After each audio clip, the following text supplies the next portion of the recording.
Okay, Pat, tell me this. Which AFC East team are you most confident in to reach the Super Bowl? Okay, so I still believe in the Dolphins. I think Tua needs to get his braids back, though, because the hair certainly at this point versus what it was about a week ago, vastly different. I understand that they're a little bit banged up on the offensive line. I saw Sergeant Friday mention that earlier, and I have a Dolphins fan in my building that obviously stated the same thing. He's a bit down, but whenever Tyreek Hill is not playing a majority of the snaps, that offense is vastly different. The defense doesn't have to respect the same things that they have to respect whenever the fastest human that has ever been on a football field is on the football field. So for me, I still have faith in the Miami Dolphins. I still think they're able to go and do their thing. But don't look now. The Buffalo Bills, because Kadarius Toney was a yard or two offsides, maybe 6 inches, whatever you want to call it, certainly offsides, they get that win. And if you looked at that locker room afterwards, with everything that came out last week in that Tyler Dunn article, in that, telling the story of what Sean McDermott utilized as motivation back in 2019, and obviously it's something terrible that none of us would ever want to be used as motivation, they kind of rallied around that. Brandon Beane gave him a game ball. The locker room was saying to Coach McDermott, we got your back. That could be a moment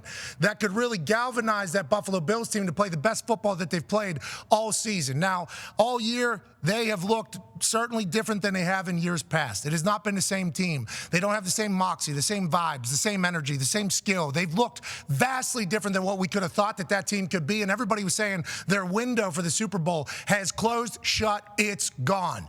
I don't know if that's the case. I like the Buffalo Bills, but I also still very much believe in the Miami Dolphins, even though last night they lose to Mike Vrabel and Will Levis in front of the United States of America, and Will Levis gives a shout-out to Hard Knocks and everything like that. So I think it's a two-horse race, obviously. We all believe that. But I have not given up on the Miami Dolphins just yet. You don't need to give up on them. But the Baltimore Ravens are the best team in the AFC. And right now, it's not close. She said AFC East. Hold on, no. Oh, my bad. PMAC, that's bad on my part. It should have been AFC. I apologize if I screwed you there. I love Baltimore. Hey, let's get hold on. I love Baltimore. You get to do it over. I misspoke there when AFC is AFC. So you start over again, and then we'll let Shannon piggyback. No, we don't need to start over. But to your point, Unc, I love this Baltimore team. I like Lamar Jackson. I like their defense. I like their special teams. I don't mind. I think Kansas City Chiefs might even rally around this entire thing. But in my eyes, Baltimore Ravens are the team of the AFC. AFC East, though, I've not given up on the Dolphins. I apologize. No worries, Molly. I just listen. When you're talking, the world's listening. I'm one of them. Go ahead, Unc. I appreciate you. Well, Stephen A. See, Molly messed up because she was thinking about what she was going to eat after the show, and so she kind of got the two things conflated. But we'll talk about that another day in time. Wow. Lamar protein Jackson shakes, right? We're doing protein shakes? Pat, I got the best recipe. And banana. With peanut butter and spinach. Lamar Jackson on Sunday, 316 passing, 3 touchdowns, 70 yards rushing, and they just keep finding different ways to win ball games. They're not one-dimensional anymore. We used to rely on Lamar Jackson in that running game to win football games for the Ravens. Now they can run it. They can throw it. They're excellent in the special teams, and we know they got one of the greatest kickers in NFL history in Tuck. So I like the Baltimore Ravens because I believe they can take their show on the road. Now, I don't believe they're going to have to. I don't believe they're going to have to because I believe they'll. Now, the game that I'm circling on my calendar is that Christmas game when they travel to San Francisco and Levi Stadium and play the 49ers, because I believe that will be a matchup of the two best teams in the NFL. And it might be a precursor to what we see in Las Vegas. But I can't wait to see that matchup. But in the AFC right now, the creme de la creme, the Baltimore Ravens.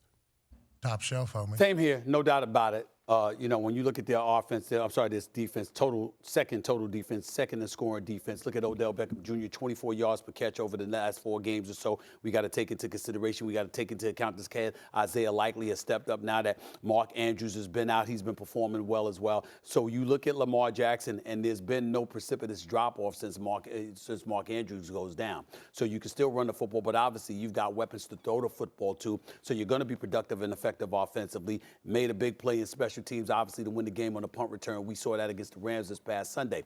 But here's the thing. Their defense is their signature. It's what they're relying upon right now, the Rough Riders that they have. And when we look throughout the AFC, who else do we see that brings that to the table?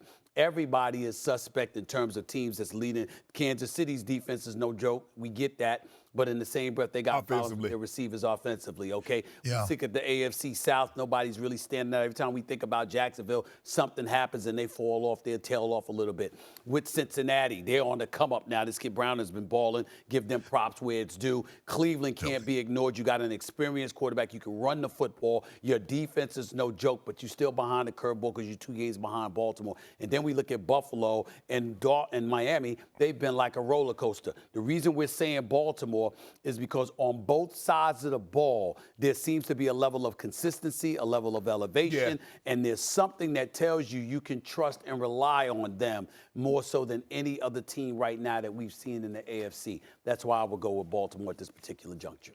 I agree with you, but the Ravens are the one team in the AFC that can beat you throwing the football, they can beat you running the football. And what they can do with the Dolphins is that they can run the football because we saw what the Dolphins gave up last night to the Tennessee Titans. So they can possess the football and minimize the Miami Dolphins offense being on the field. Now they can also throw the football because we saw Lamar Jackson and what he's been able to do. Every year he's gotten better throwing the football. And you mentioned Odell, Stephen A., you mentioned Odell stepping up. Zay Flowers, likely stepping up. Bateman. They've done a great job with that receiving core. And I think it's a blessing in disguise because now Lamar Jackson is forced. He doesn't have his old reliable. He doesn't have Mark Andrews. Now he's saying, okay, guys, first one get open, that's who's getting the football. And he has no problem spreading the love around, and guys are making plays for him. Okay, I like the Ravens and their ability. I'd like to spread the love. Can you put all of us on camera here for a second? So, I mean, I'm here with 3 BFDs. You know what that means. Complex put out a list, Complex, fantastic publication, of the top 25 most entertaining sports media personalities. And right now, you are looking at 3 of the top 4. And Shannon Sharpe, you are number 1. How do you feel about that? Oh, baby, young. I feel great. I'm very fortunate to work with some great people, both in front of the camera and behind the camera. The place that I was last at for 6 years and 9 months, I would be remiss if I didn't thank Skip for giving me the opportunity and giving me an opportunity to showcase what I was able to do. Stephen A., you reached out very early on in the process and said, big boy, I want you to come join me. And he says, I want you to be you.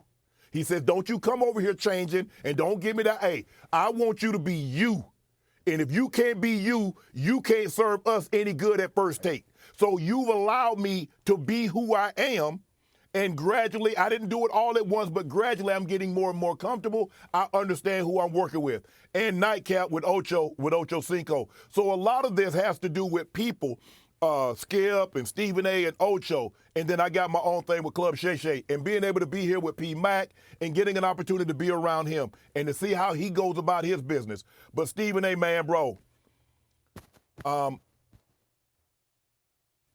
what you did for me, bro, when I was really at my lowest, going through what I was going through, and you was there to pick me up and say, big boy, I got you. And the one thing I'll never forget what you told me.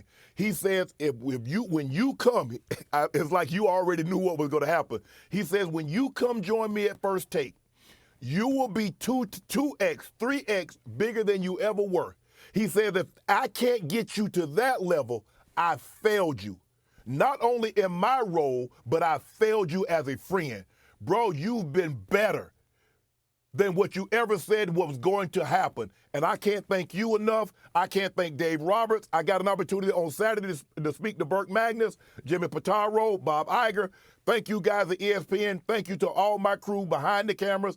Ash, who's with me every single day. CJ, who runs Club Shay Shay, my creative director. Thank all of you. But Stephen A., bro, thank you.